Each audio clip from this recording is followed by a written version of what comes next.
What's up, guys and girls? It's the Battlemoon here, bringing you a Star Wars Battlefront video. Cause I know this is late. The beta ended quite some time ago, but I just wanted to share with you guys my my impressions of the beta and what my thoughts are about it.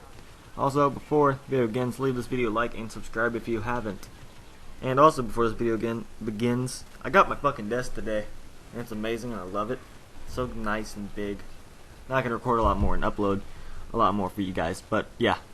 Battlefront.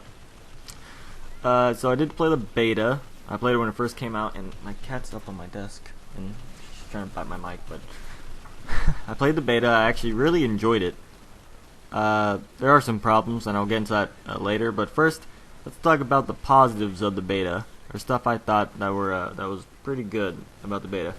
So the two game modes were, it was like Drop Zone and Walker Assault. Yeah, those are actually the two. Now, I'm gonna talk about Drop Zone first, because that's the mode I more enjoyed it, to be honest with you. Drop Zone to me seems pretty balanced, except the I'll save the negatives for later, but I keep trying to point out the glaring problems that I see. But Drop Zone, I felt like it was very balanced. The game mode itself was pretty balanced, and when I actually played, I played about, I'd say like 20 matches. I played it a great deal, and it was about even. Like, it wasn't one side was just absolutely dominating the other, like a certain game mode. Wink, wink, hint, hint. I like the AV8. It was definitely more tactical than I'd say Walker Assault, because you're not commanding, or you're not trying to work together with 19 other people. Now, Walker Assault. Oh God, Walker Assault. Walker Assault is really one-sided if your teammates don't have a brain. And what I mean by that is, we've all played games with teammates before. We all play teammate-based games and team-based oriented objective shit. And sometimes, when you get a team, they're just not very smart. That's why when I play games like Halo, and when I play games like Battlefield, I don't even think of my teammates as teammates. I think of them as distractions, because they can go be stupid and distract the enemy team while I actually do the objectives and get kills and be a good player.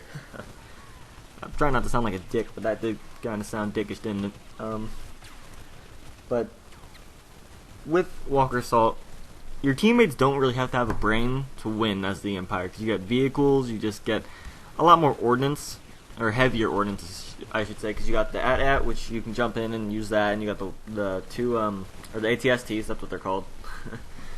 And if you get those in the right hands on the Empire side, you can just go crazy KD, pretty much. You can just get so much kills and stuff. Like, I'll be playing matches, and one person on the Empire side would go like 100 kills with 2 deaths, just because they figured out where the spawns are for the ATSTs. I don't know if it's random, but that motherfucker got him a lot. And that's the one problem I see, is if people start memorizing where the spawns or where the random spawns are, and they check them and just hang back and wait, them waiting back for the power-ups and stuff is taking away from the battle, because you have just too many people waiting for Darth Vader to spawn and not actually pushing the objectives. But the Empire side does need to be nerfed a teensy-weensy bit, and the Rebels need to get buffed a little bit. Now, it is possible to win as the Rebels. Like, it's not impossible, it's not crazy impossible, but your teammates actually have to know what the fuck they're doing, and that is where it comes in. Because whenever I was playing, for the first few days, near the end of the beta, the people got their act together and figured out what the fuck to do, or actually started listening to what to do, I should say. But at the very beginning, everyone had pretty much, let me think of a term for this as I try, COD syndrome, or COD deficiency, where all they do is jump in there and immediately start shooting everyone and killing everyone, not going after the objectives, ignoring the objectives, just immediately just killing everyone, and that's all they want to do, like bloodthirsty rampage. Okay, that's where the problem comes in, because when the walkers, when you get capture the points, it calls in the bombers that weaken the shields, so you can actually do normal damage to the ATs, the AT-ATs, whatever. And people just don't really listen to that when they should have. But near the end of it, people were like, "Oh, okay, we shoot the AT-AT now." It's not really balanced. It's just the rebels require more skill and like more smarts because you have to actually pay attention and listening to the battlefield, while the Empire really just has to not really focus too much on the objectives. All they have to do is just occasionally prevent the rebels from capturing, like reverting it, and kill stuff. So the COD kids had a great time on the Empire because all they had to do was kill shit, while the people on the rebels, like me, got fucking pissed because teammates would not listen. Like, even though they're like, it's filter down, you can shoot him now. I was actually looked. I was the only person shooting at the AT-AT. Me and my partner were the only people shooting at the AT-ATs, and I was like, I hate our teammates. So I don't really like team-based game modes anymore. It's because teammates are fucking stupid. Drop zone is actually more balanced, and it does require coordination, but not too much. Another thing I want to talk about, the weapons. The weapons in the beta were actually really good. I like them. They sound so good. Oh, another pro actually right here. The game looks fucking amazing. This might be one of the best looking games I've ever seen. It looks that good. And it definitely sounds like a Star Wars movie. Like, when I was fighting in the game for the first time, I couldn't help but get the feeling like I was in the Battle of Hoth. And I'm sorry if my terminology is wrong. I really don't watch Star Wars too much. I mean, I've seen all the movies, just a long time ago. And another thing with the weapons, it seems like the LMG is kind of a bit overpowered because it does the most damage and has a really fast fire rate.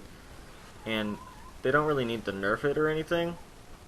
It's just that they should probably tweak it a little bit.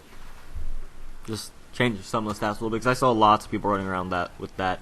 Also, the cycle rifle needs to have a longer cooldown time, because if it's a body shot, it does 90 damage. If it's a headshot, it's a one-hit kill, and it charges in 7 seconds. Charges in 7 seconds. That's too short. They need to increase that, because pretty much in Walker Assault, which is what you're watching, it's Cycle Rifle Wars is pretty much what it is.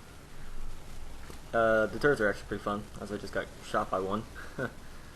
Another problem I see with it, spawns. Oh my god, I can't tell you the spawns.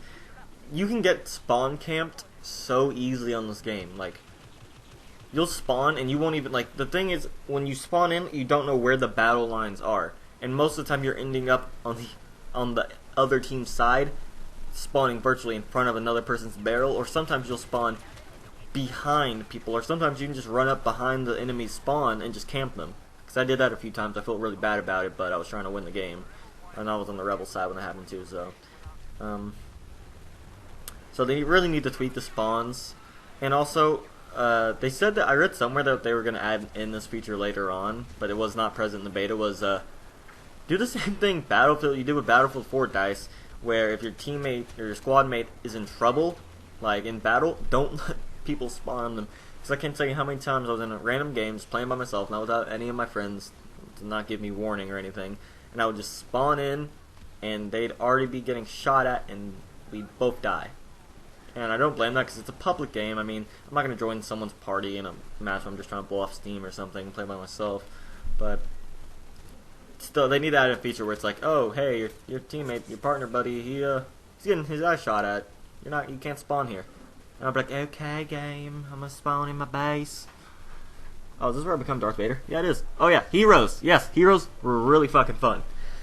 But because they're really powerful and they block, but the time, I don't like the decision they made with the time being the health. I think they need to change it. I think there needs to be an individual health bar and then the time bar.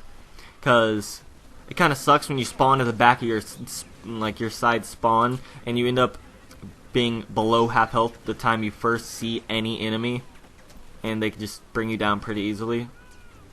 But that does suck. I wish they'd make them separate bars and stuff. I mean, I know it's like, oh my teeth's done. And they probably did that because they're, hero, don't want people going on big hero sprees. But if you have a time bar in addition to a health bar, they're still gonna have the same amount of time, but it's not gonna suck when it takes you almost your entire time as the hero to find a group of enemies, and you end up killing one or two of them when you could have killed all of them if you had had your health all the way up.